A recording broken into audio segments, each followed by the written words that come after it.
Thumbnail में लिखा है मास्टर की से आप कोई भी गाने का नोटेशन को अनलॉक कीजिए, जो मेरा थंबनेल है। तो आज हम लोग उसी के बारे में बात करेंगे और जानेंगे वो मास्टर की कौन सा है। 12 स्वरों में से एक स्वर ऐसे होता है जो मुख्य स्वर होते हैं, तो वो स्वर हर स्केल के लिए मुख्य होते हैं। इससे पहले हम 2 एपिसोड डिस्कस किए। आज के एपिसोड देखने से पहले मैं आपसे रिक्वेस्ट करूंगी, अगर आप मेरा पहला वो 2 वीडियो देखेंगे तो आपको आज का लेसन बहुत ही आसान लगेगा। यूँ कहिए क्या हो सके आप 2 मिनट में फटाफट कोई भी गाने का धुन निकाल ली, नोटेशन निकाल ली। वो 2 वीडियो का लिंक मैं आज का वीडियो का डिस्क्रिप्शन बॉक्स में दे दी हूँ, तो आप एक बार प्लीज़ देख लीजिए। और उसके बाद अगर ये वीडियो को देखेंगे तो आपके लिए बहुत ही आसान रहेगा, बिल्कुल पानी की जैसा सरल और सहज लगेगा आज का लेसन। उसमें मैं एक बताए स्वरों के बारे में, 2 जैसे कौन सा राग सीखने से आप कोई भी गाने का स्वर निकाल पाएंगे। तो कोई भी गाने का स्वर को निकालने के लिए आपको क्या चाहिए, जो हमारा हिंदुस्तानी म्यूजिक में जो मुख्य 12 स्वर है वो स्वर ज्ञान प्राप्त करना है। तो वो स्वर ज्ञान प्राप्ति आपको कौन सा रागों से हो सकता है, उसके बारे में मैं एक वीडियो दी हूँ, और एक वीडियो में मैं पूरा 12 सप्तक का एनालिसिस की हूँ, पूरा एक्सप्लेन की हूँ, कहाँ से कैसे सप्तक शुरू होते हैं और आप अपना खुद की निजी सप्तक को कैसे चूज कर पाएंगे। तो डिटेल्स में मैं उसके बारे में बताया। ये 2 वीडियो को अगर आप देखेंगे तो आज का वीडियो आपको बिल्कुल पानी जैसे सरल लगेगा। और चलिए आज हम शुरू करते हैं आज का वीडियो। नमस्कार, मैं सपना चक्रवर्ती, आप सभी को स्वागत है लाड म्यूजिक विद सपना चैनल में। आज हम डिस्कस करेंगे कोई भी बॉलीवुड सॉन्ग हो या कोई भी सॉन्ग का स्केल हम कैसे निकालें, या कॉर्ड या उसी का नोटेशन। अगर नोटेशन निकालने के लिए ऑलरेडी मैं बता चुकी हूँ, हमें कुछ रागों को सीखना है जिससे आप वो नोटेशन निकाल पाएंगे। लेकिन कोई बार होता है कि गाने का कॉर्ड हमें समझ में नहीं आता है। कोई भी गाना अगर हम सुनते हैं तो वो स्वाभाविक है क्या हम उसी का धुन निकालने की कोशिश करते हैं। कुछ गीत जो हमें अच्छा लगता है तो हम दिन भर उसको गुनगुनाते हैं। तो वो गाने का सही स्केल कौन सा है ये हम कोई बार नहीं जान पाते हैं। और ये ऐसा एक सवाल होते हैं जो आपको कोई किताबों में भी नहीं मिलता है कि कोई किताब पढ़ के आप उसको जानेंगे, ऐसा नहीं। ये चीज़ को कोई भी टीचर, कोई भी गुरु अपना अनुभव से ही आपको बताएंगे और वो उसे एक्सप्लेन करते हैं। आज मैं भी मेरा अनुभव से आपको ये लेसन एक्सप्लेन करूँगी और मुझे उम्मीद है कि ये लेसन आपके लिए बहुत ही सरल रहेगा, सहज पद्धति रहेगा और आपके लिए सीखने में भी बहुत बहुत बहुत आसान रहेगा। तो चलिए, कोई भी सॉन्ग जब हम सुनेंगे तो सबसे पहले आप जानेंगे सॉन्ग में हमें रेस्टिंग पॉइंट मिलता है। एक हमारा मेन की होता है जिसे हम मास्टर की बोलते हैं। वो की अगर आप ढूंढ लिया तो मान लीजिए क्या आपने आधा काम कर लिया। कोई बार होता है कि डायरेक्ट हमें वो स्वर नहीं मिल पाते तो हम उसी के रिलेटेड कोई स्वर को निकाल लिया तो वहीं से हम पहुंच जाते हैं अपना स्केल में। और रेस्टिंग पॉइंट, आप कोई भी गाना सुनेंगे, हर गाने में आप देखेंगे सिंगर जब गाते हैं कोई ना कोई एक जगह में आके रुकते हैं। तो वो रुकना जो जगह होता है उसी जगह को हम म्यूजिक में रेस्टिंग पॉइंट कहते हैं। कोई भी गीत हम अगर ले ले तो उसी में एक ना एक जगह में आके हम रुकेंगे तो वो जगह को रेस्टिंग पॉइंट बोलते हैं। कोई बार कोई गीतों में एक लाइन में जाके आता है, कोई बार एक गीतों में 2 शब्द के बाद आते हैं, वो डिपेंड होता है गाने के पर।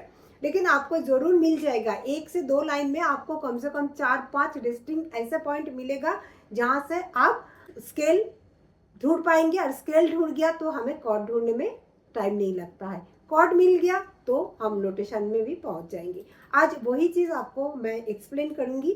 तो आज हम 2 फिल्मी सॉन्ग को आपके सामने रखेंगे, देखेंगे कैसे उसका स्केल, कॉर्ड और नोटेशन को निकाला जाए।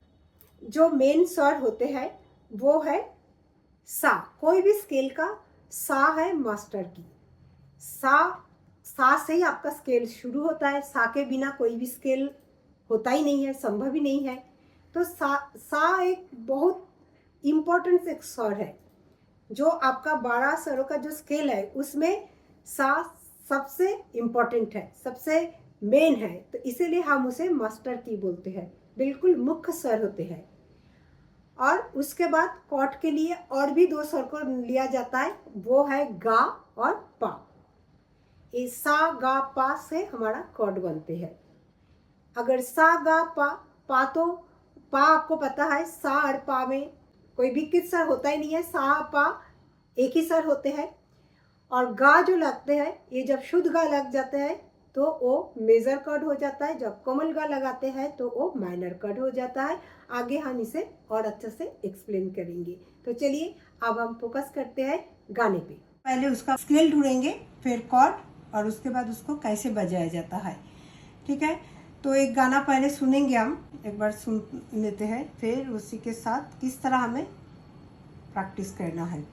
जब भी हम कोई फिल्मी सॉन्ग बजाएंगे तो सबसे पहले हमें उसी सॉन्ग का जो ओरिजिनल स्केल है उसी को पहले सर्च करना बहुत ज़रूरी है। उसे अगर आप सर्च कर लेंगे तो आपका एक्यूरेट स्केल निकल आएगा।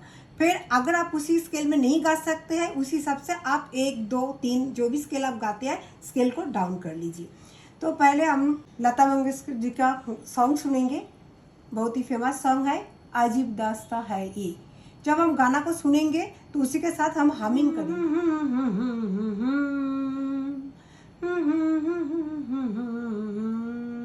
इसी तरह गाने को नहीं गाना है, शब्द नहीं यूज करना है। तो चलिए एक बार पहले सुने और उसी में कैसे हमें सर्च करना है।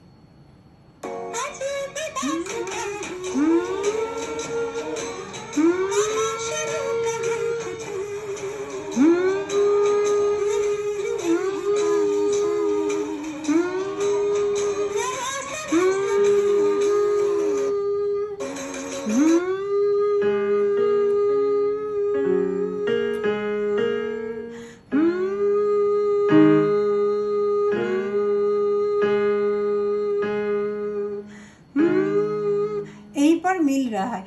जब हम गाना सुनते हैं तो आपको कोई रेस्टिंग पॉइंट मिलेगा। कोई भी हर गाने का रेस्टिंग पॉइंट होता है और उसी पॉइंट को आपको ढूंढना है। कोई ना कोई एक पॉइंट अगर आप ढूंढ लिया तो वहीं से आपको स्केल निकाल जाएगा। एक बार फिर से इसे सुने।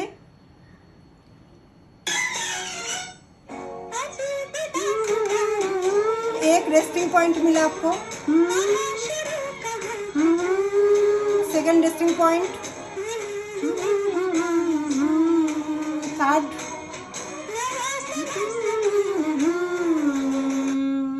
हमें ये 2 लाइन में फोर्थ रेस्टिंग पॉइंट मिल गया। उसी में से आपको हमिंग करके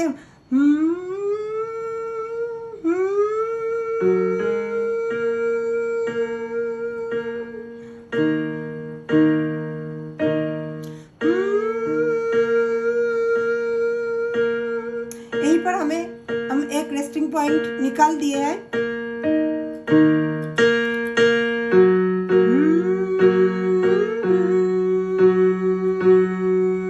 तो देखिए ये एफ शार्प स्केल निकला।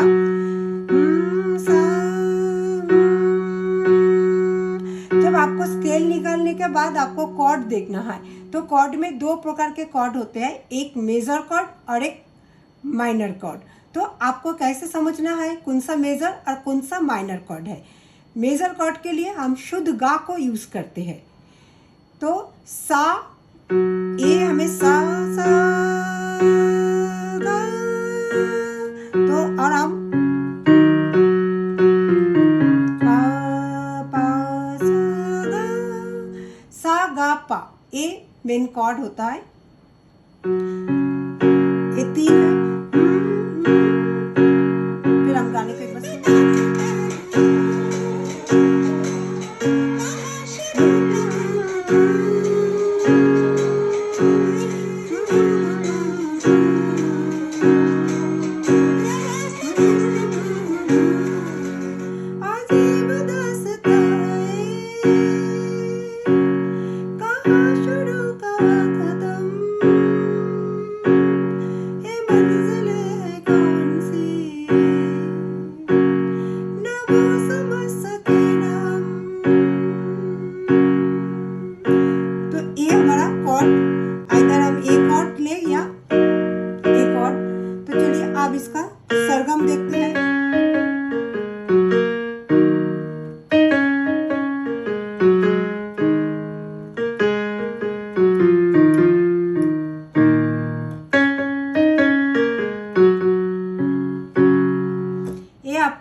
आपने देखा कैसे स्केल को पहले फाइंड आउट करना है, फिर उसके बाद कॉर्ड को अगर हमने जैसे ए सा गा पा ए, अगर हम इसे एफ शार्प में कॉमन माइनर लेते तो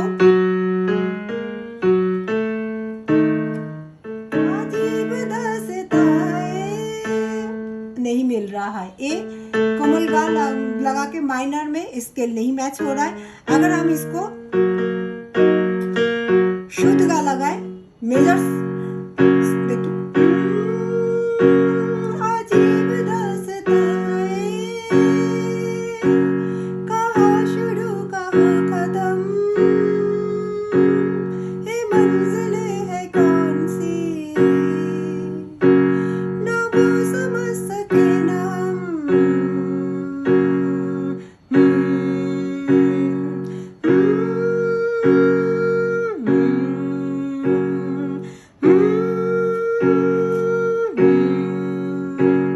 आपको अपर और लोअर दोनों कॉर्ड मैच हो जा रहा है। तो ये फाइनल है कि ये मेजर कॉर्ड ही है एफ शार्प में। तो चलिए हम और एक दूसरा गाने को भी देखते हैं। तो चलिए अब हम कुमार शानू जी का एक सॉन्ग लेते हैं, दो दिल मिल रहे हैं।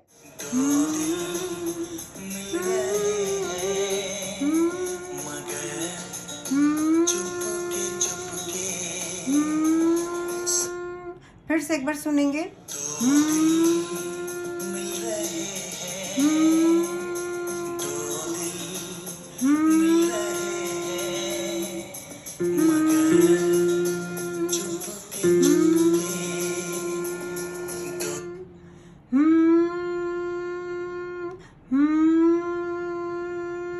एक रेस्टिंग पॉइंट मैं पकड़ लिया। ए धुन को आप ढूंढेंगे, इसमें मैच नहीं हो रहा है।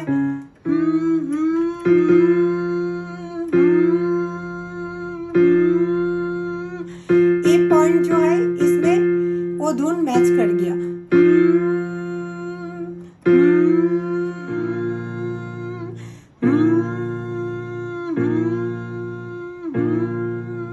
देखिए ए मैच हो रहा है कॉर्ड में। मैं क्या बोले थे पहले, पा सा गा पा,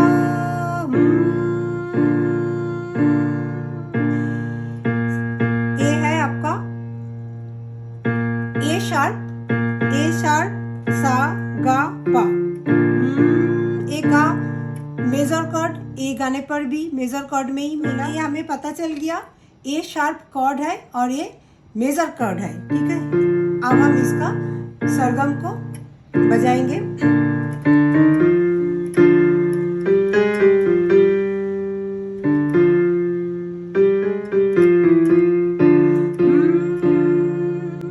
दो दिल मिल रहे हैं मगर चुपके चुपके, दो दिल मिल रहे हैं मगर चुपके चुपके। एक चीज ध्यान रखना है, जैसे ए गाने का कॉर्ड भी हमें मेजर कॉर्ड मिला है। ऑलवेज कोई भी नॉर्मल गीत हो या खुशी का गीत हो तो उसमें मेजर कॉर्ड ही यूज़ किया जाता है। और नॉर्मली जो सेट सॉन्ग होते हैं, सेट ट्यून होता है कोई भी, तो उसमें हमेशा माइनर कॉर्ड को यूज़ किया जाता है। तो जो मेजर कॉर्ड है उसमें ध्यान रखना है सा शुद्ध गा और पा, और जो माइनर कॉर्ड है उसमें सा कोमल गा और पा। ये आपका दो कॉर्ड को पहचानने का तरीका है और दो कॉर्ड इसी तरह दिया जाता है। तो चलिए अब हम एक गाने का धुन को थोड़ा सा निकालेंगे। कोई भी गीत को, कोई भी धुन को समझने के लिए आपको पूरे गाना सुनने की कोई ज़रूरत नहीं है। पहला लाइन को अगर आप 2-4 बार वही लाइन के साथ गुनगुनाते रहेंगे तो आप हमिंग करेंगे और कोई भी एक रेस्टिंग पॉइंट को ढूंढने की कोशिश करेंगे तो देखेंगे आपका जल्दी से वो स्केल और कॉर्ड दोनों ही आपको फटाक से निकल जाएगा। मेरे लिए ये थोड़ा आसान हो रहा है, बहुत जल्दी से मैं निकाल पा रही हूँ क्योंकि मेरी एक अनुभव है, मेरे ट्यून के साथ बहुत प्रैक्टिस है आपको हो सके इतनी जल्दी ना मिले, थोड़ा टाइम लगेगा, लेकिन आप कोई बार सुनेंगे तो ज़रूर आप इसको जल्दी से निकाल पाएंगे। तो चलिए ये 2 लाइन का सरगम को एक बार देखें।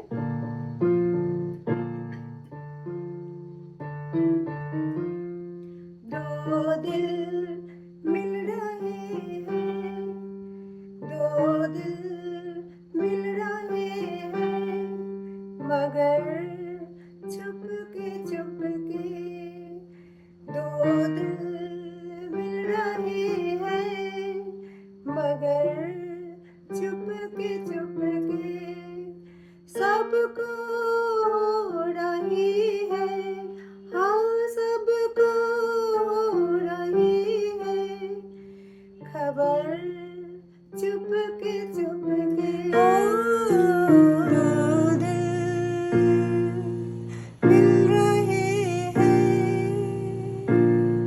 मगर चुपके चुपके।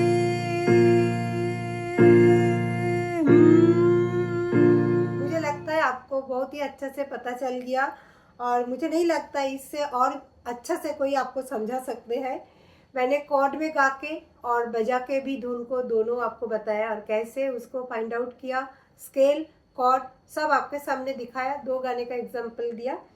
आगे आप कोशिश करते रहिए, ज़रूर आप खुद से बहुत सारे गाना निकालेंगे, और निकालने के बाद आप ज़रूर मुझे कमेंट बॉक्स में भेजिए आप किस तरह प्रैक्टिस कर रहे हैं। तो आज का एपिसोड ये था, जो आपको कैसे कोई भी गाना को, कोई भी गीत को सुन के उसका स्केल कॉर्ड निकाल पाए और उसका नोटेशन आप किस तरह निकालेंगे। तो देखिए ये बहुत ही एक आसान तरीका है, और मैंने भी कोई बार कोई वीडियो में मैं भी देखी हूँ, और कोई लोग कोई तरह से बोलते हैं, लेकिन आपको कोई भी चीज़ों को इस तरह समझना चाहिए जो आपका दिमाग में सीधा वो कनेक्शन पहुँच जाए। हम बहुत बड़े बड़े संगीत के भाषा में आपको समझाने की कोशिश करेंगे तो हो सकता है आप समझ नहीं पाएंगे, इसीलिए मैं हमेशा सहज और सरल तरीके से बिल्कुल नॉर्मल अपनी चलती लैंग्वेज में समझाने की कोशिश करती हूँ, ताकि आपको ये चीज़ समझ में आए। तो सीधी सी बात, कोई भी गाना को जब हम सुनेंगे और उसके साथ आपको गुनगुनाना है, वो गाने को आप मत गाइए। कोई भी गाना जब आप सुन रहे हैं तो उसके साथ आप गुनगुनाते रहिए, हामिंग कीजिए, और कोई भी एक रेस्टिंग पॉइंट को ढूंढने की कोशिश कीजिए। इसी तरह साउंड से आप सर्च करते जाइए, और एक लाइन को आप कम से कम कोई बार सुनिए, 8-10 बार सुनिए, तो ज़रूर उसी के अंदर आप अपना कॉर्ड ढूंढ पाएंगे। कोई भी एक शॉर्ट जब आपको मिल जाएगा तो उसी शॉर्ट से आप अपना कॉर्ड ढूंढ लेंगे। कॉर्ड के लिए आपका जो मेन की, जो मुख्य स्वर होते हैं वो है सा। हर कॉर्ड का मेन स्वर होते हैं सा। अगर आप सा फाइंड कर लिया तो आप कॉर्ड, आप कोई भी स्केल का मेन स्वर होते हैं जो हम मुख्य की बोलते हैं, मास्टर की जो होता है, तो वो मास्टर की आपको सा ही होता है। तो आपको कोई भी एक स्वर मिल गया तो आप वो रेस्टिंग पॉइंट से आप उसी स्केल का सा को फाइंड कीजिए। तो सा फाइंड आउट हो जाएगा तो फिर आप सा गा पा, चाहे आप मध्य सप्तक का पा या कोई बार हम मंद सप्तक का पा लगा लेते हैं, बहुत हाई स्केल हो जाता है, जैसे एफ शार्प हो गया, एफ स्केल हो गया, एफ शार्प स्केल हो गया, तो कोई बार हम उसमें पा सा गा मीन्स मंदिर सप्तक पा सा गा, ये 3 स्वरों से कॉर्ड देना है। और फिर मैं ऑलरेडी एक्सप्लेन कर चुकी हूँ कौन सा मेजर कॉर्ड और कौन सा माइनर कॉर्ड। मुझे लगता है आज के बाद कोई भी शिक्षार्थियों को कोई भी गाने का धुन बजाने के लिए बिल्कुल कठिन नहीं लगे। जो एपिसोड है, ये एपिसोड में आपको A to Z क्लियर हो गया है। आप कोई भी सॉन्ग चूज कीजिए और वो सॉन्ग को 8 से 10 बार सुनिए, सुनते रहिए, और बिल्कुल हारमोनियम, और ये जो स्वर है आज मैं आपको पियानो पे बजा के दिखाया हूँ, बट ऐसे नहीं, आप इसको हारमोनियम में बजा सकते हैं, सेम प्रोसेस है। आप गिटार में धुन निकल सकते हैं, आप कोई भी इंस्ट्रूमेंट में उसका स्वर निकल सकते हैं, किसी में आप बजाइए। तो आप इसे बजा सकते हैं। जब हम वोकल लगाते हैं तो वोकल कॉर्ड हमारे लिए हाई हो जाता है, तो ओरिजिनल जो कॉर्ड यूज़ होता है कई बार हम सेम कॉर्ड में नहीं गा पाते क्योंकि हमारी आवाज़ रीच नहीं करता। तो हम अपने हिसाब से अपने कॉर्ड में उसी कॉर्ड को फाइंड करके फिर उसी अकॉर्डिंगली हम एक दो स्केल डाउन कर लेते हैं, जो भी हमारा निजी स्केल होते हैं। लेकिन इंस्ट्रूमेंट में जब हम बजाते हैं तो हमें वोकल का ज़रूरत नहीं होता है, तो उसमें हम ओरिजिनल कॉर्ड को ही यूज़ करने की कोशिश करेंगे। मुझे उम्मीद है आज का जो सेशन है ये आपके लिए बहुत ही एक इम्पॉर्टेंट सेशन रहेगा, बहुत ही वैल्यूएबल सेशन है, क्योंकि ये जानने की उत्सुकता बहुत लोगों में होता है। तो ये आज हम आप लोगों के लिए क्लियर कर पाए। तो ज़रूर कैसा लगा एक वीडियो मेरे कमेंट बॉक्स में कमेंट करके बताइए, और आगे और भी कुछ नए चीज़ आप जानना चाहते हैं तो ज़रूर मुझे लिख के कमेंट बॉक्स में भेजिए। फिर मिलेंगे नए एपिसोड में नए वीडियो के साथ। तब तक आप अपने और अपनों का ख्याल रखिए। धन्यवाद।